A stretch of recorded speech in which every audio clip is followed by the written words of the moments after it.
अच्छा, आपको लगातार स्मार्ट होते जाना है, इसलिए अब आयो TRS क्लिप्स, हिंदी पर इंडिया का सबसे स्मार्ट पॉडकास्ट के क्लिप्स चैनल पर लाइक बटन क्लिक कीजिए, सब्सक्राइब बटन क्लिक कीजिए और बेल आइकॉन को क्लिक करना ना भूलिए। ये जो काला जादू होता है, काला जादू बेस्ड प्रैक्टिसेस होती है, वूडू, उन सब कल्चर्स में काली माता का रोल क्या होता है?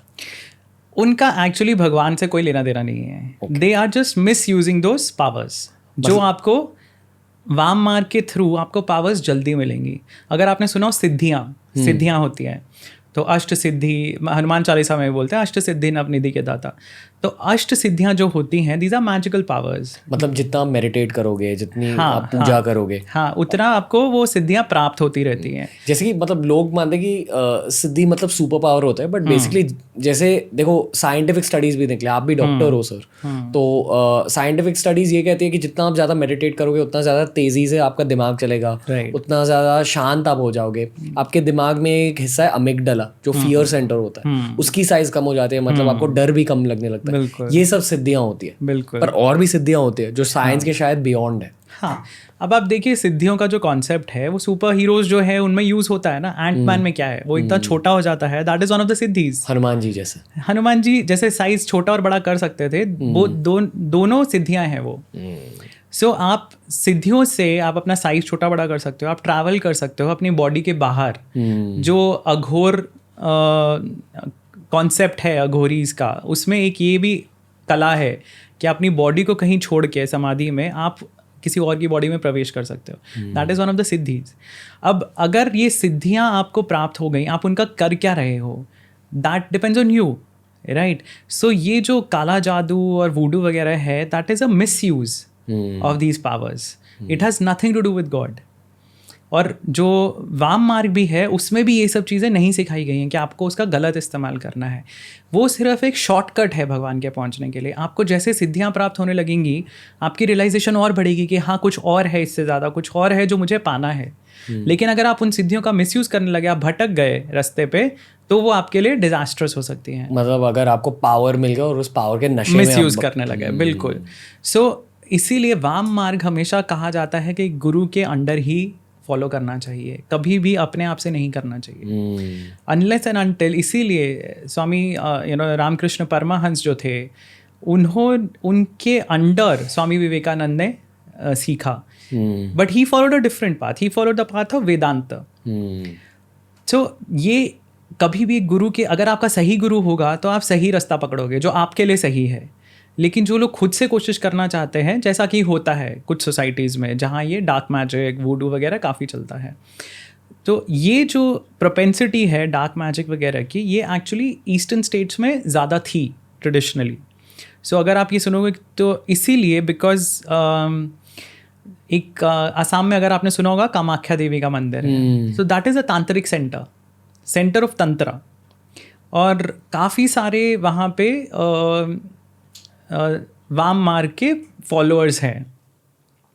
सो काली माता का भी जो मंदिर है कोलकाता में, वहाँ भी जो प्रोपेंसिटी है लोगों की वही है वाम मार्ग फॉलो करने की। तो इसलिए वो ईस्टर्न स्टेट्स में थोड़ा ज़्यादा था, but it is not limited to this portion of the country. अब 10 महाविद्याज होती हैं काली माता के, अलग अलग रूप है। सो एक 10 महाविद्या में से एक है तारा। जो तारा जो है वो आपको तारा की वर्शिप ज़्यादा मिलेगी तिब्बत में। तिब्बतन बुद्धिज़्म में Tara is a very important goddess. और तारा के अलग अलग रूप है उसमें, green Tara, white Tara, blue Tara. और अगर आप गूगल करेंगे तारा के बहुत सारे फॉर्म्स आपको मिल जाएंगे, रेड तारा।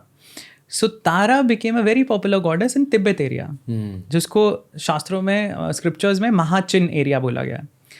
तो तारा की वर्शिप वहाँ ज़्यादा होती है। एक और फॉर्म है 10 महाविद्याज में जो है षोडशी, सुंदरी। षोडशी और सुंदरी उनको बोलते हैं। Shodashi because she is represented as a 16-year-old girl, और त्रिपुरा सुंदरी। सो उनकी वर्शिप साउथ में ज़्यादा है। तो ये भी 10 महाविद्यास के फॉर्म्स हैं, बस उनको अलग अलग जगह अलग अलग गॉडेसेस के फॉर्म्स को इम्पोर्टेंस मिली। और काफ़ी हद तक ये हिस्टोरिकल चीज़ों पे भी डिपेंड करता है, क्योंकि काफ़ी राजा ऐसे थे जिन्होंने एक पर्टिकुलर फॉर्म को प्रोत्साहन दिया. Because of that it got entrenched there. अब जगन्नाथपुरी है, वहाँ पे इतना बड़ा मंदिर है, तो obviously Vaishnavism will be more prominent. तो दक्षिणेश्वर में काली माता की पूजा ज़्यादा है, तो definitely you know that form of worship will be more prominent. So एक कुछ हिस्टोरिकल रीजंस हैं रीजनल लोकेशंस के, और दूसरे थोड़ी ट्रेडिशनल मान्यताएं हैं कि अब जैसे शक्तिपीठ है कहीं पे भी, तो वहाँ पे उसके अराउंड आपको शक्ति के वर्शिपर ज़्यादा ही मिलेंगे. अब 51 शक्तिपीठ जो हैं, हर जगह आप जाएंगे तो आपको वहाँ पे देवी की ही वर्शिप मिलेगी. आप नॉर्थ में चले जाइए, वर्शिप में भी डिफरेंट, वेज ऑफ वर्शिप में भी डिफरेंट, बट फिर उस जगह पे, उस इलाके में मान्यता उस देवता की, देवी की ज़्यादा बन जाती है. So Devi, just to answer your question again, हम लोग बहुत साइड ट्रैक हो गए, बट देवियाँ और देवता दोनों में से कोई भी सुपीरियर और इन्फीरियर नहीं है. So they are two parts of a one complete whole. तो लॉर्ड विष्णु जब वो निद्रा में है, योग निद्रा में है, तो भी उनकी एनर्जी महामाया काम कर रही है. लॉर्ड शिव, इनफैक्ट तंत्रा में माना जाता है कि शिव विदाउट शक्ति इज अ शव. मतलब विच इज शव, it's a cops. Okay. So Shiv is nothing without Shakti. It's a very bold statement to make. So but ऐसा ये माना जाता है तंत्रा में कि शक्ति के बिना शिव कुछ नहीं है. So दोनों ही एक दूसरे के पूरक है, और दोनों साथ में आने के बाद ही काम, पूरी सृष्टि का जो काम है वो होता है.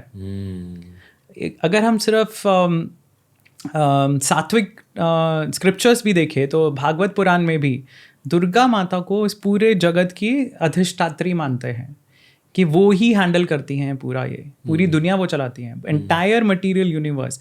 जैसे हमने इंग्लिश वाले पॉडकास्ट में हम बात कर रहे थे मल्टीपल यूनिवर्सेस, और हर एक यूनिवर्स के लिए एक ब्रह्मा होते हैं, एक गर्भोदकशाही विष्णु होते हैं, और हर एक यूनिवर्स को हैंडल करने के लिए दुर्गा माँ भी होती हैं.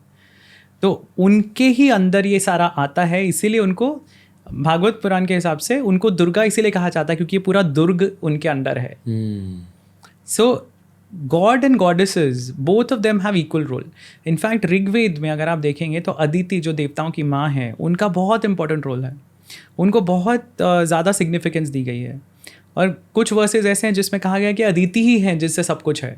अदिति से ही आकाश है, अदिति से ही धरती है, अदिति से ही देवता है, अदिति से ही सब कुछ है. सो ये जो इम्पोर्टेंस ऑफ गॉडेस है, ये ऋग्वेद के टाइम से है. तो ये दोनों में से कोई भी ज़्यादा कम नहीं है.